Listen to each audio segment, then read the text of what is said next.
Well, hello there, and happy Monday to you. Welcome to Take Two with Jerry and Debbie. I'm Debbie Georgiani with Jerry Usher and you. We've been saying that for 7.5 years because you are the important person we want to hear from. This is your show where we take a look at ourselves and the world around us. And we're looking at the world today, but we're asking younger folks, the young people of the world. And what does that mean for Jerry and I? Well, that means anybody who's under like 40 years old. That's you. We want to know what you think of the world you're growing up in. Jerry, I think this is going to be a fabulous discussion. And I'm looking forward to full participation, full phone lines.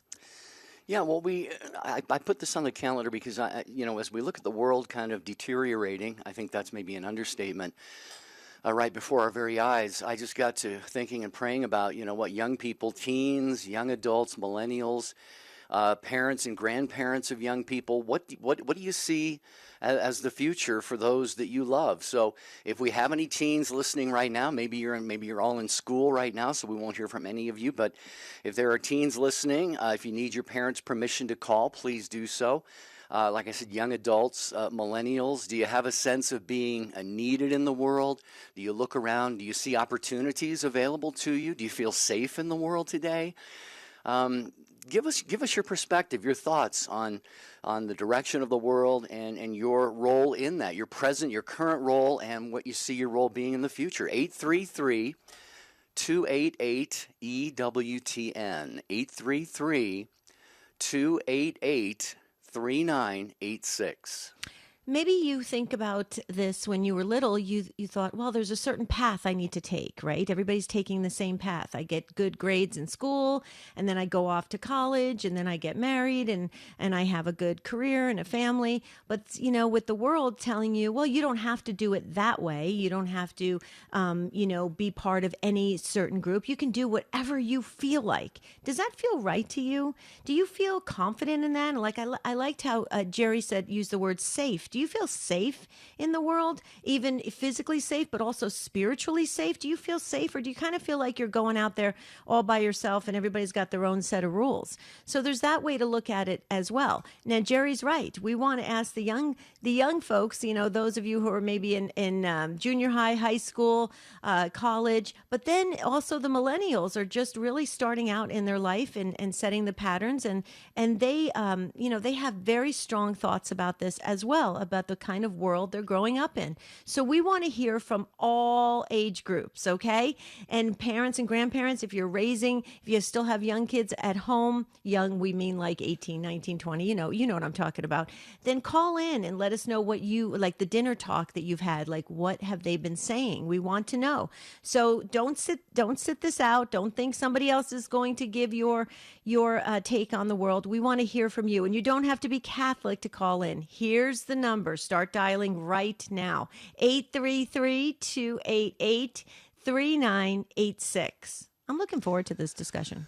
Well, so am I. And, another, angle we can take on this conversation is for young people, you have things coming at you that at least myself, Debbie, I never would have dreamed we would be facing. We didn't face them, when I was in high school growing up, or, broadcasting school early in my career. I mean, it just seemed like the whole world was wide open to me and to anybody else. And now we've got, of course, the gender ideology stuff. We've got the fentanyl crisis. Yep.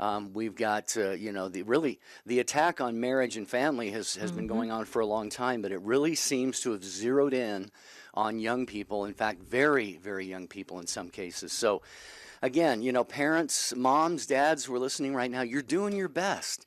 You're doing your very best to make sure that your kids have a healthy, solid, and hopefully godly environment in which to grow up and kind of be launched out into the world. So what do you feel about this, parents, grandparents, with the world that you're raising your kids in and that they're going to go out in as hopefully, contributing adults to society? 833-288-3986 is the number. 833-288-3986. When I was growing up, truth was truth. There was a certain, moral code, a moral understanding of what was godly and what wasn't, right? When I was growing up, and I'm sure it was the same in your generation as well, Jerry. Now, truth is it's moving all over the place. So your truth is your truth, my truth is my truth. You can believe what you want, and I have to respect that, and I have to accept that. You have to believe what I want. I mean, do you like that? Young folks, so we're asking you, young people of the world, the future of the world. Do you like that? Do you like that idea that everything is moving and it just all changes with certain circumstances and certain people and certain situations? And is that okay? Do you really think that's what God has intended for us? And then what about this? What about the attack on parents? You look at different situations in the schools and with even the politics, right? There's like kind of a war on parents. Don't listen to your parents. We can take care of you. You don't have to get permission. What's up with that? Let's talk about that as well. Is that okay with young people? Maybe you like that. I liked my parents being in charge. I thought they were very experienced. So maybe you don't have that kind of respect for your parents. And then what happens to the commandments? See, we can talk about this on all angles, Jerry. Mm-hmm. We can. 833-288-3986. Best time to call the show is right now when the phone lines are open. You can also email take2@EWTN.com. If you're among the many watching the video streams on Facebook and YouTube, hello there, waving at you folks. Jeff Burson, our social media manager, will grab your comments there from those online video platforms and pass those along to us. And you can post on the show website, take2show.com. But we're asking, kind of zeroing in on young people today, either having you yourselves, young people, call in, or those who love our young people. Do you feel that the world is affording you opportunities? Do you feel you can make a difference? I think that's a big question right now. Like I said, Debbie, when I was growing up, I thought, you know what, I can go out and make a huge difference in the world, and I can, be a positive influence and so forth. Now I wonder, kids, young people, do you get discouraged? Do you deal with maybe anxiety, depression? Because you look around, you look at the world ahead of you, and you're going, oh my, do I really want to be a part of that? But you can make a difference. Let's talk about that. And parents and grandparents too. How do you feel about the future for your young loved ones? 833-288-EWTN, 833-288-3986. Grab one of those open phone lines right now. It's Take Two with Jerry and Debbie and you on a Monday.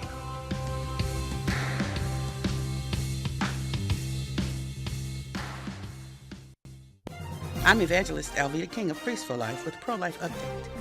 Each year from September 15th through October 15th, Hispanic Heritage Month is observed in the United States. One of the most important elements of Hispanic heritage is a profound respect and love for life and family. Yet sadly, the abortion industry targets the Hispanic community aggressively, trying to sell them the false solution of abortion, which instead of solving a problem, only creates more problems and wounds that affect the whole family and our whole society. In October, our initiative, Healing the Shockwaves of Abortion, features the Hispanic community as its theme and offers pastoral resources to assist Hispanics to choose life and to heal from the wounds of abortion. We also point out that no other issue of social justice can be resolved if we do not secure the right to life. Learn more at abortionshockwaves.com. I'm Evangelist Alveda King of the EWTN Global Catholic Radio Network. No matter what season of life you are trying to navigate, it's harder to do without a proper compass. God guides us in our Catholic faith through His Word, but there's no cookie-cutter response to what you are facing, but speaking with a certified life coach who lines up with your faith and values can help navigate you through your struggles into a place of peace. Having someone to talk to can make a big difference, but having someone to listen is life-changing. You can get your free consultation today at standtalltoday.com. That's standtalltoday.com.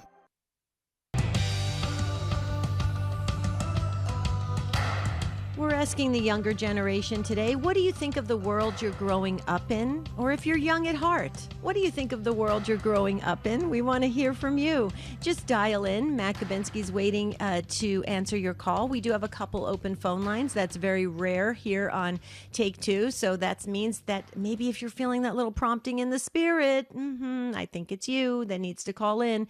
833-288 3986. And Jerry, before we go to the phones, I just wanted to share with our listeners, if you enjoy EWTN Bookmark Brief with Doug Keck, you can receive weekly emails, including a short video blog. I love those video blogs. It features the author giving a short synopsis of their work in his or her own words. All you have to do is visit EWTN.com and click on subscribe.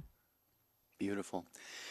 Yeah, I think in many ways, like I've alluded to, it takes a real special approach to raising kids and a very, strong interior constitution among our young people today to just really, stare down the world and say, you know what, I'm not going to be defeated by you. I am going to be victorious in whatever God's plan is for my life. So, as Debbie mentioned, just a couple open phone lines there, 833-288-3986, asking young people, millennials, young adults, teens, if any are listening, and if you need your parents' permission, please get that. And also moms and dads and grandparents. You must have a very, very deep love for those young people in your life, and you want the best for them. 833-288-3986. We'll start with Jack, who is in North Carolina, listening on Carolina Catholic Media Network. Hello, Jack. Welcome to Take Two. Hey, how's it going? Thanks for taking my call. I appreciate it. Anytime. Yeah, well, I would just like to say that as a young adult myself, I've noticed that it's easy to get discouraged by everything that's going on in the culture and the world, but that, I've been going to church regularly for about 4 years now, and I've noticed that there's an increasing number of young people that reject what the culture presents to them for happiness and deep fulfillment, which is just basically secularistic hedonism, just living for pleasure. And I think a lot of young people are realizing that that is not what will spiritually fulfill them. And a lot of people that I know have came to embrace the Catholic faith, thanks be to God. And that, not just like the Catholic faith, but, like the more traditional expressions of it. Now, these people still aren't in the majority of the younger generation, unfortunately, but I'd say their numbers are growing, and I'm a part of them myself, and so I guess I wanted to say that so that people don't give up on us. Mm-hmm. There's still hope, but that's just what I've seen anyway. Sure. Well, Jack, thanks for calling, and God bless you. And as Debbie mentioned early in the show, we're not of the millennial generation any longer, but We're not? we would definitely. Debbie maybe, I'm be. not, but we would never. That's the beautiful thing, Jack, is we would never give up on you. We know that those who love you wouldn't give up on you. This sounds like a beautiful movement of grace, a movement of God. I'm happy to hear what you've said, that, there's been an increase in the number of young people who are rejecting really what we can call the lies that the culture is presenting to them, even though those lies, Jack and Debbie, we all know those lies are the things that tend to be the most appealing, the most attractive to us. It takes a real intentionality and a self-discipline to reject those things. And I'm very, very blessed to hear what Jack is sharing, Debbie. Oh, I am as well, Jack. That's awesome. Jack, may I ask you, what age range are you in? You don't have to give me your exact age if you don't want to. Oh, I don't mind. I'm 24. You're 24. Okay, great. You're the perfect age. You're the age of my my youngest son. So let me ask you this question: when you were growing up, in school and even with your peer groups, was there this kind of sentiment that you need to reject how your parents feel or what your parents were teaching you, or your parents are old and don't understand what's going on in the world? When you were growing up, was that obvious to you? Because I know now it's very prevalent. It's big right now. Was it that way when you were growing up? I'm just curious. Yeah, I'd say it was bad, but just from what I've seen or heard about, as far as like what's going on in like high schools and middle schools these days, I don't think it was that bad, where there are teachers basically conditioning children to do really bad things to themselves, Sure. But there was like just this sort of general teenage rebellion, I guess you could call it. You know what I mean? Right. And it's there in every generation. That is true, because the generation coming up thinks they know more, they feel like they've advanced past their parents, and that's kind of human nature, and it's pretty normal. But that's interesting. I wanted to ask you that because I wanted to see if it was indeed getting worse, and it is. So we know that it's going in the wrong direction, and what we need to do is swing that back. So let me ask you this question, last question, Jack, since you're the perfect age to ask. What can we do as older adults, like I'm in my 50s, Jerry just hit 60, okay? What can we do to help the younger generation realize what's going on in the world and the disappointments of the world, and how the world is going to offer you things that are not of God, and you can easily fall into depression and despair because the world won't be able to offer you the eternal things, right? So what can we do to help the younger generation so they don't have to go through that pain and suffering in order to work their way back to the church? I'm just curious if you have any thoughts on that. Yeah, I do, actually. I think the best thing that adults could do, and this isn't directed at you guys specifically, but just in general, just speak the truth as we understand it as Catholics. I think what I'm noticing a lot of the time is that, Catholic parents and leaders are just they're watering down the message, and it doesn't instill a sense of urgency in people to understand that they need to get right with God. And I really think, people in my age group seek fulfillment so much that if they were just presented that in a genuine way, not everybody, but I think a lot of people would at least give it some thought. But I might be wrong about that, but that's just the way I perceive it. I don't think Jack, I totally agree. Yeah, I think that's very insightful, Jack. And let's face it, the truth is proven to be true. That may sound like an obvious statement, but ultimately the evidence will prove the truth to be the truth, exactly what it is. And those other false allurements of the world, are just going to simply prove to be, not fulfilling. That's right. Yeah. That's right. But Jack, we have a lot of priests and bishops that listen to this show. I pray that they are listening to you, Jack, 24 years old, saying, please, because we need it to come from our leaders. Okay, so the sermons need to reflect that.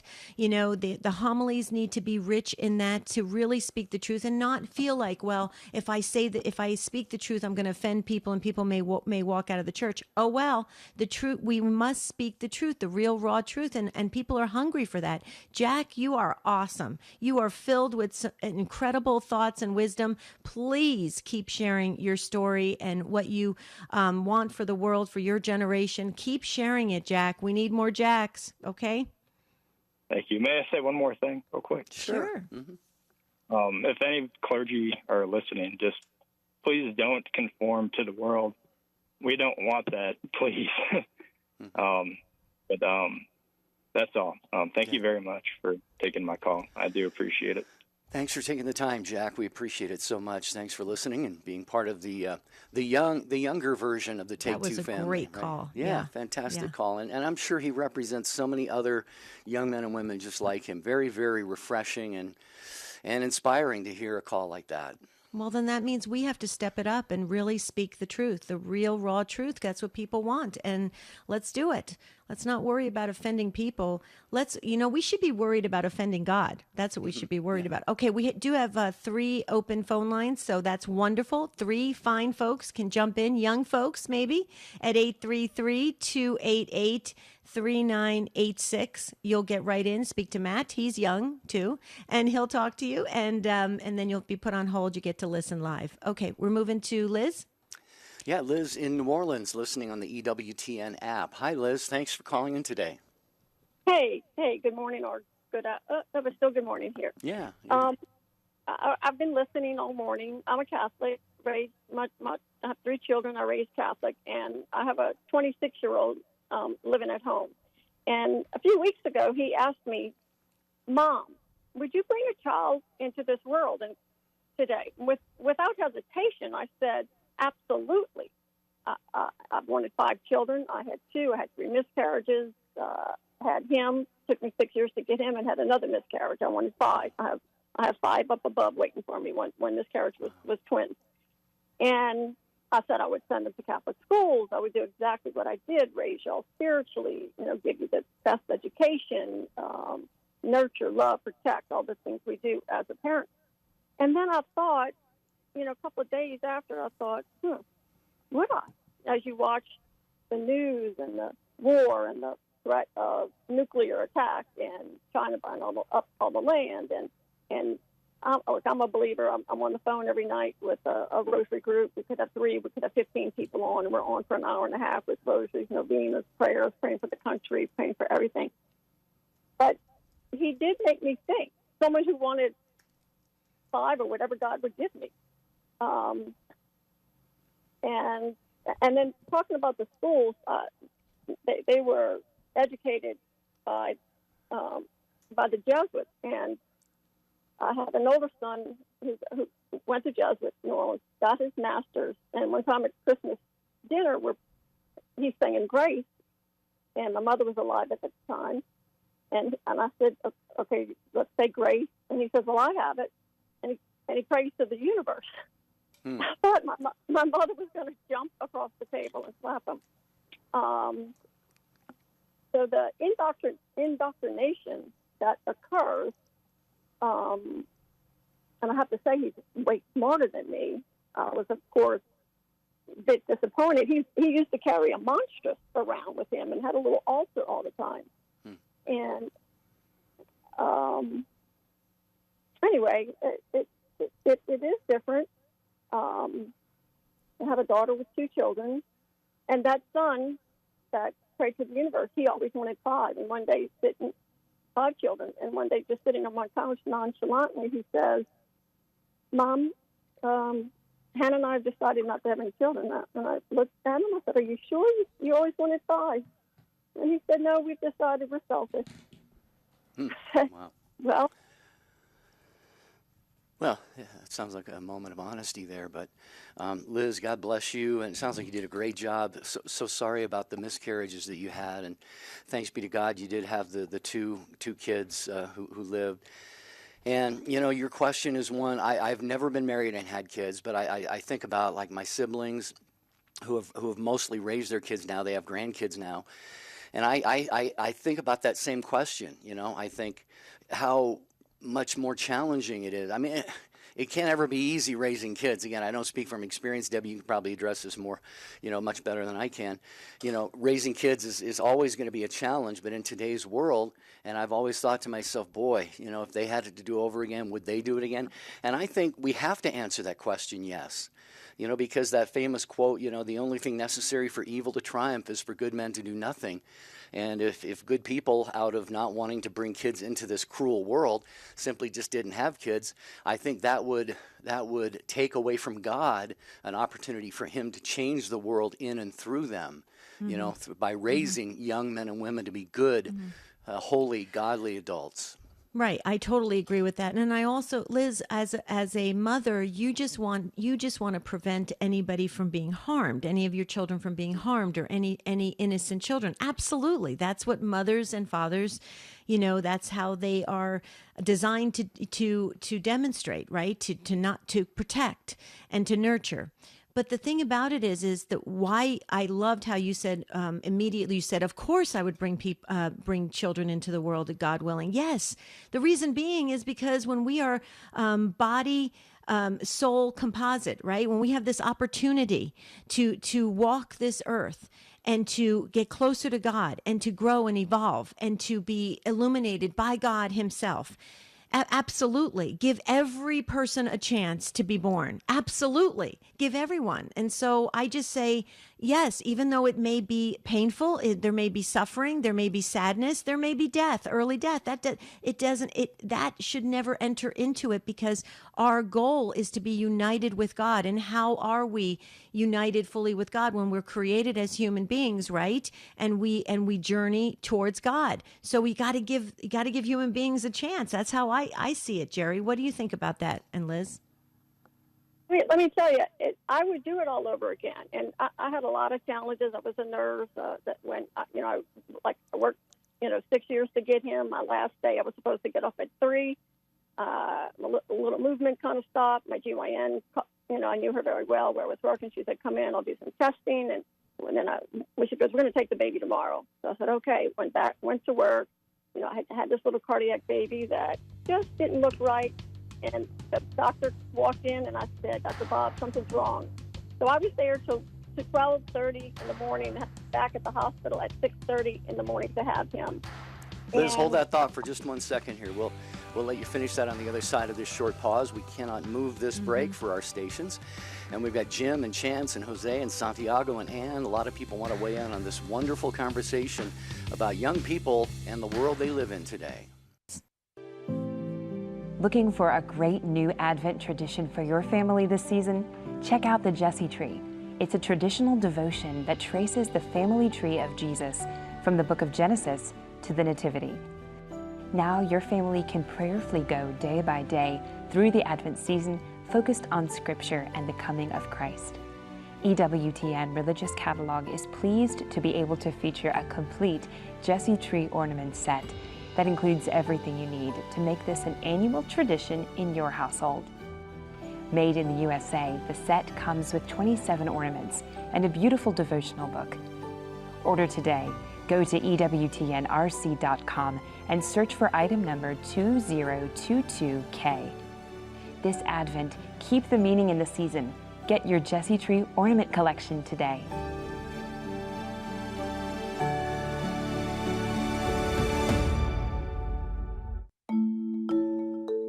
Want to be notified when Take Two with Jerry and Debbie goes live on Facebook? Follow EWTN Radio's Facebook page and click on the bell icon to be notified. The most original and exclusive Catholic content is on EWTN Radio. More to Life is all about exploring what it means to live the Catholic difference in everything we do. Our goal is to help people see that when they are connected to His grace, there is so much more to life. More to Life with Dr. Greg and Lisa Popchak. Tomorrow morning, 10 a.m. Eastern on EWTN Radio. Hi, this is Dr. David Anders. Do you have questions about the Catholic faith? Get the answers on Call to Communion, coming up at 2 p.m. Eastern. Now, back to Take Two with Jerry and Debbie.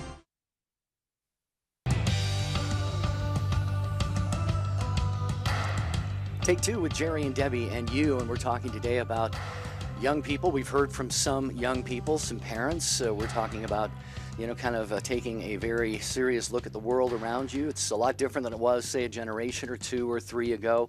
How do you feel about your chances at, quote, success in life? Do you feel needed? Do you see opportunities? Do you feel safe?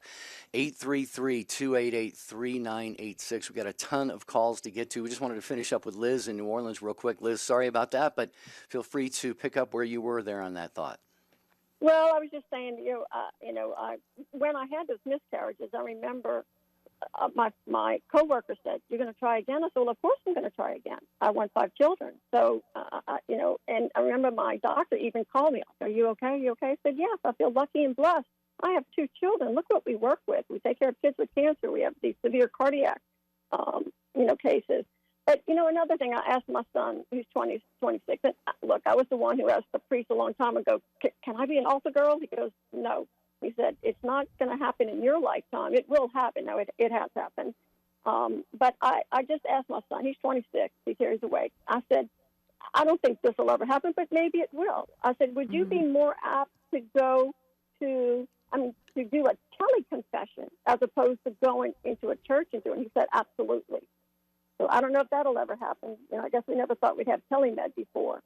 But I think that might be a future idea.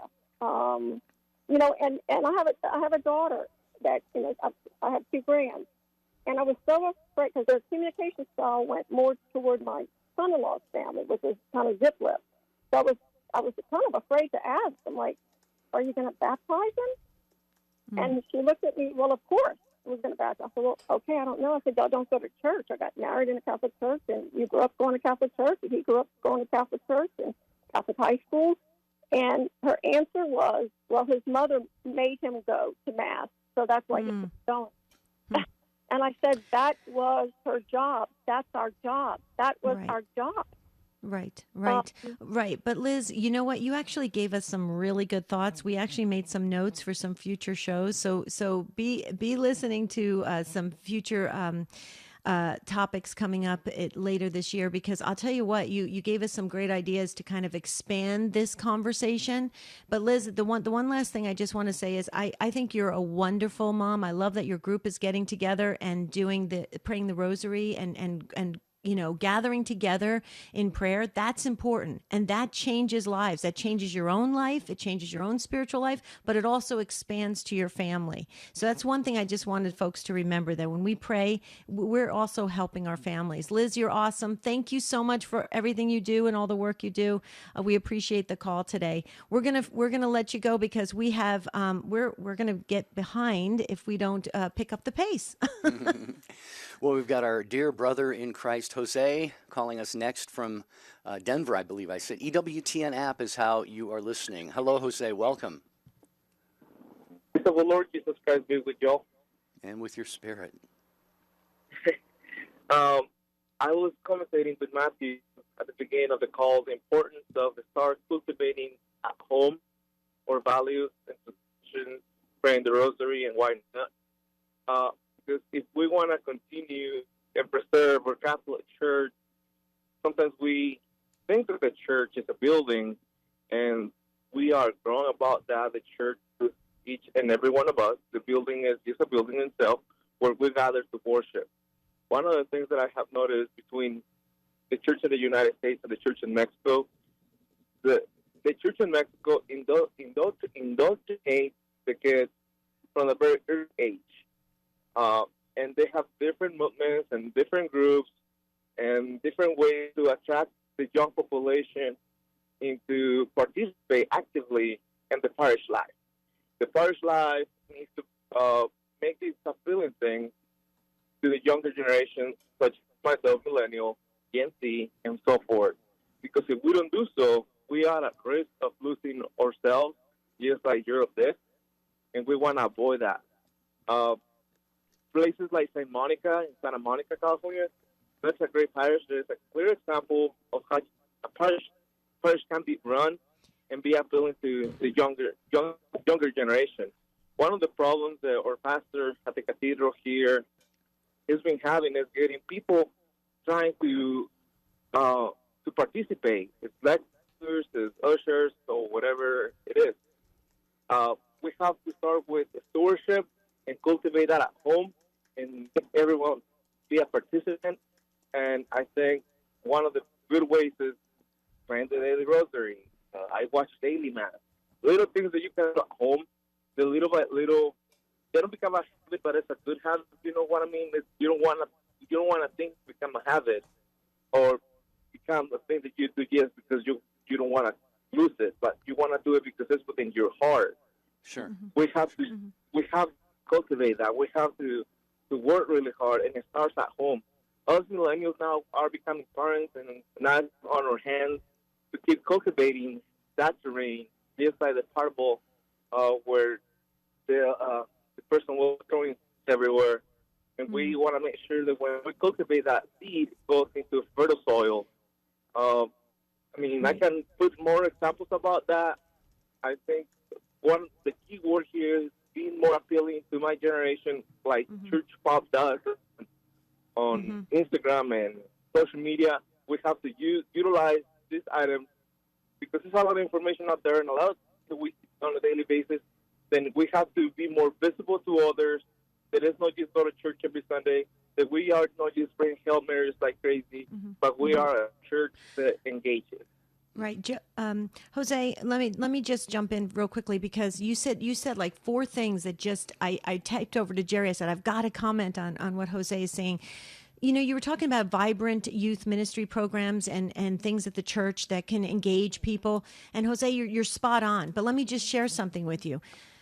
I know this because I'm still interacting with a few different youth ministry programs around the country. And guess what they're doing on Sunday nights? They're watching a cartoon movie. Okay, that's what they're doing to try and get the youth to come to the parish. Now, I don't know about you, Jose, but when I was a kid, if my mother said, you're going to go up to the parish and you're going to watch a cartoon movie with a bunch of teens, I would say, no way, Mom. I'd pretend like I was sick in bed. I mean, that's ridiculous. Okay, we have to engage them where it's going to intrigue them and pique their curiosity. Okay, and I'm not saying I did it the right way, Jose, but I have to tell you, I had great mentors. I had great pastors that encouraged me to go in this direction. I would do a night on guardian angels. I would do a night on the demons. I would do a night on the incorruptibles. I would do a night on Eucharistic miracles. I would do a night on all sorts of things that was a curiosity. They were out of curiosity, they wanted to come and learn. And in that, we could go into the devotions, we could go into a catechesis, but I'm not trying to criticize, because it's very hard to be in youth ministry, very hard. I was in it for many, many years, almost 20 years in junior high and high school. Okay, I understand that. But showing a cartoon movie to teenagers is not going to make them jump in the car and race to the church. I'm sorry. It just doesn't make sense to me. So, Jose, you make some really good points. We've got to step up our game, and we got to meet our teens where it's going to really hook them and engage them and pique their curiosity. What do you think, Jerry? Well, the one thing that Jose mentioned, Jose, you pointed out a parish, I think in Southern California, I think you said Santa Monica. And I think that's great, but it's unfortunate that that's kind of the exception, you know, when we can look around the country and maybe point out here or there where they're doing it right. You know, the norm has to be doing it right, and I think Debbie is touching upon a lot of great ways to do that. You've got that vast experience, Debbie, and Jose, you said also cultivated at home. Parents, of course, the primary educators of their kids, especially in the faith, but parents are busy right now, and you also mentioned having trouble getting people to step up. Believe me, I've had limited experience in religious education in a parish, and it can be really, really hard getting people to step up and want to be involved. It takes a real heart for the young people, and a lot of times it's just because, you know, the parents have a child or two in the program, and then when the child or two are gone, they don't want to do it anymore. So, and I'm not blaming them for that, but we have a lot of work ahead of us, don't we, Jose? Yes, indeed, we do. One of the things that center my heart was just a couple of Sundays ago. It was a teen right in front of me. On our parish, we have the prayer of Father Bill, stay with me. And she was troubled. She was crying. My approach was showing her that prayer after communion, and she even took a picture. And I feel that little things like that are steps to make things better, not just for me, for the parents, but for the future generation, because we are in charge now of making sure that we don't end up like Europe. Yeah. Well, they always talk about, you know, our youth are the future of the church. Yeah, that is indeed true, but they're also today's church. And they need to be, you know, as you were saying, Debbie, treated with, we need to respect the fact that they can handle the meat and potatoes. You know, they don't need fluff all the time. They can handle the meaty stuff too. Jose, God bless you, brother. Always great to hear from you. Yeah, you're awesome. Thank you. Wow, that was a great call. Yeah. I just wanted to say real quickly, you know, if for youth ministers out there, put a question out there. Maybe title your teen night, your youth ministry night, you know, what do you think's going to happen to you after you die? Question mark. And then talk about what the saints have said about heaven and hell and purgatory, and you can build that all in. There's so many things you can do with youth ministry. You just got to get creative. Unfortunately, I think a lot of folks are tired. They're very tired, and they wear multiple hats at the parish. Wouldn't you say that, Jerry? Oh yeah. What do they say? 20% of the people do 80% of the work. Yeah, that's right. Yeah. That's right. We need to get more volunteers, more help in our youth and young adult ministries. Okay, Chance, let's go to Chance in Saginaw, Michigan. Did I say your city right? Ave Maria Radio, Chance. Ma'am, you did. Thank you. Welcome, Go Chance. right ahead. Oh, okay. Let me just start off this call by saying God's blessings to everyone on your team and everybody listening. You guys are truly great. I've been listening for about a month now. I just kind of wanted to get your guys' take on it's kind of a broad question, but specifically, how do we as a Catholic Church do a better job of engaging young men in our culture when our culture is one where we don't even know what a man is anymore necessarily? You know, we have men trying to become women. We have, you know, we can go on our cell phones or on TV and any sort of media and just see men berating women in not only physical but, you know, emotional ways. Most of the mass shootings that I hear about are caused by young men. And the fatherless rates are, I believe, are directly linked to just so many problems in our culture. And being a young man myself, I just kind of wanted to get some insight as to what Catholic young men can do better to reclaim manhood in our culture and to be more inviting in that aspect. Well, Chance, thank you for listening and thanks for calling. You know, you've raised something that has been a burden on my heart for many, many years. This is the attack on men has been ongoing for a long, long time. We've seen it, you know, in TV commercials, on sitcoms. You know, it's always the man, it's always the husband, it's always the dad who is painted out to look like, you know, a dork or an idiot or something like that. So that's been ongoing. And then the attack on the family in general, you know, and I think one of the things that I would love to see is, well, first of all, let me just state, I'm kind of the facilitator of a men's group at my parish, and it's not a big parish, but we have had a high of 10 men at one parish. And it's been going on for about 6 months, so not that long, but typically we have 4 or 5 guys who show up, and unfortunately for me, they're not really the men that I would consider the leaders in the parish, you know, and it burdens my heart to think that men, you know, don't think that they need to come together with other men. You know, the Bible says iron sharpens iron. And as far as young people go, it's got to happen, I guess, organically. You know, if there aren't programs in the parishes or in the church, then young people like you, young men like you, Chance, you've got to look around, be attentive. You've got to be intentional about saying, you know, Lord, bring across my path those other young men that I can connect with, even if it's 1 or 2 or 3. You get together once a week and you read some scripture and you pray and maybe say the rosary and you hold each other, you know, accountable for living a godly life. So maybe it's just got to start small like that. Debbie, I know you probably got some ideas. I totally agree with that. Start small, let it organically unfold. But Chance, have you read and done the Consecration to St. Joseph by Father Donald Calloway? I have not, but I am familiar with Dr. Calloway. Yep. Okay, so what I would suggest, here's a challenge for you. Grab 1 or 2 other guys that you feel comfortable with that are like-minded and go through the book together, start together, and add people as you go. Say, would you like to join in? Get the book and really try to form, you know, a very intense group. Now, there's other groups out there, This Man Is You, all sorts of groups out there for men. But there is an issue with that, Chance, because I will tell you that, you know, a lot of these men, they know they need to step up. They know they need to be part of these groups and to get fed with scripture and with prayers. But yet they go home and they have families that are breaking apart.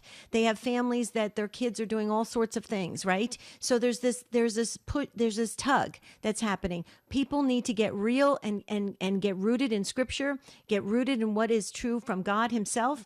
I would say the Consecration to St. Joseph is a wonderful way to start and see how it expands from there. What do you think? But you got to go for it, Chance, because you put it out there, so you're definitely the leader. Right.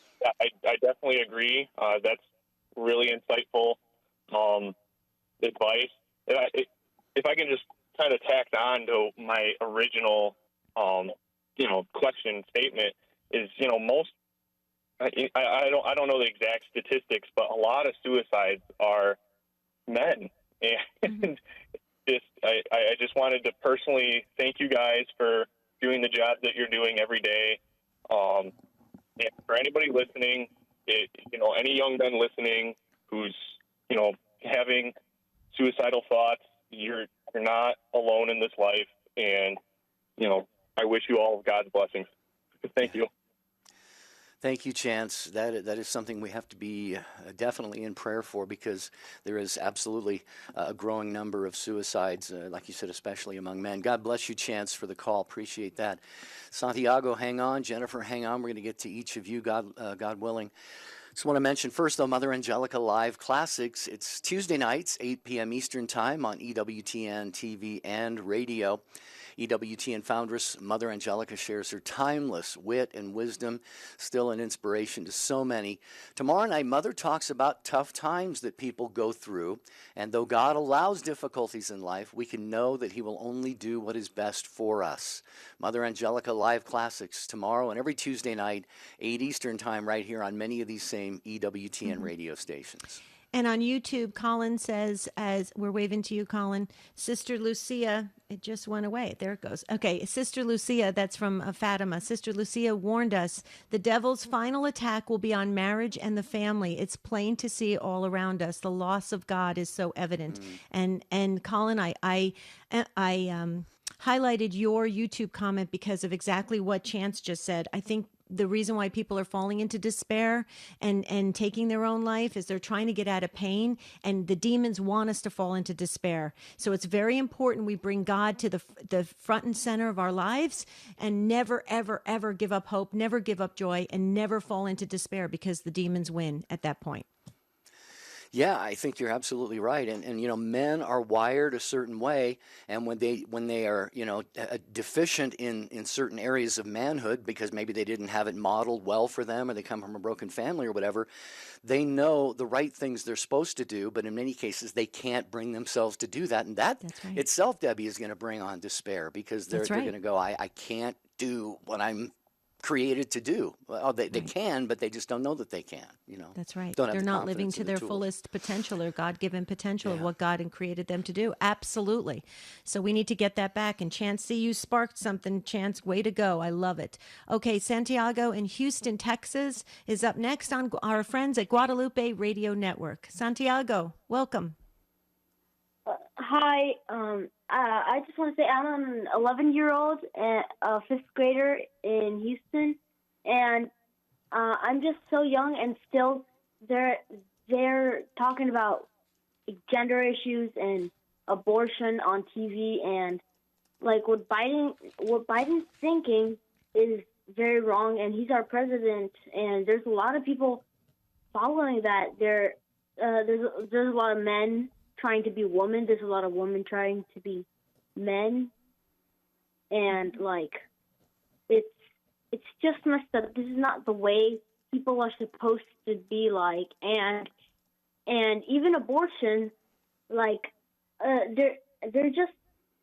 not letting people that could make a difference get into the world, and it's just sad having to hear that babies are dying because their parents don't want them to come into this world. And it's very disappointing how stuff has changed. And the other day, I was putting a show on Disney Plus for my younger boys, and surprisingly, it had the gay message coming through. So I heard two men were about to date, and I immediately turned it off. And it's just so sad how these Disney movies that were once like inspirations to kids and entertainment for kids has now like shifted into this just gender issue. Wait a minute, Santiago. You said you were 11. Are you sure you're not 21? Come on. No, I'm not 21, but I don't believe in those things. I don't believe that's right. I'm a Catholic, and so are my parents, the whole family. I really don't talk to it with my brothers. I don't think it's very appropriate for them. Yeah. And well, I think you're amazing. I think you're amazing, and I think the whole world wants a Santiago in their family. You are incredible. I love your wisdom. I love your perception of what's happening in the world and how you're preventing it from touching your family like you protected your sister. I love that. Stay strong, sweetheart. Stay strong just like you are. It may not be an easy road in this world, but you'll get closer and closer to God each and every day, and that's the goal. That is the ultimate goal for all of us. What do you think, Jer?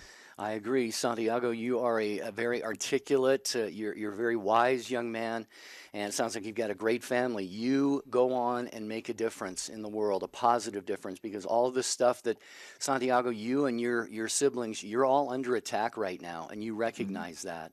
And you're not letting that infiltrate your minds and hearts, and I know your parents are doing a great job as well. Our prayers are with you, and you will make a great difference in the world. All of you will do that. That'll be our prayer for you. God bless you. I just saw in the news the other night. You know, we all grew up with Scooby-Doo, right? And you probably saw I heard the big reveal. You know, that Velma on the new Scooby-Doo movie is a lesbian. You know, I mean, they just can't leave our kids alone. You know, they can't. Well, they did the same thing with My Big Fat Greek Wedding, too. Same thing. They had to put that storyline in. Yeah. Same thing. Yeah. No, I know. Can't we just, go with the God message? Why do we have to always expand things to try and fit into the world? I just don't understand it. Just let kids be kids, Let kids be kids. Yes, please. Let them be children. Let them kick the can and build forts and have fun and swing on swing sets. Yeah. All right. Okay. Do we have time for Jennifer? Yeah, Jennifer, we got about 90 seconds, but you held on for a while, so we wanted to get you on. Welcome, Jennifer. All right, great. I just wanted to tell you that I teach 8 6-year-olds, and I teach them CCD, and I get them ready for their first communion, and I bring in the topic of Blessed Carlos Acutis. That way they have someone to relate to. And also, I find out that I'm also teaching their parents because their parents know absolutely nothing. And so, therefore, I've even gotten an email. I've gotten their emails.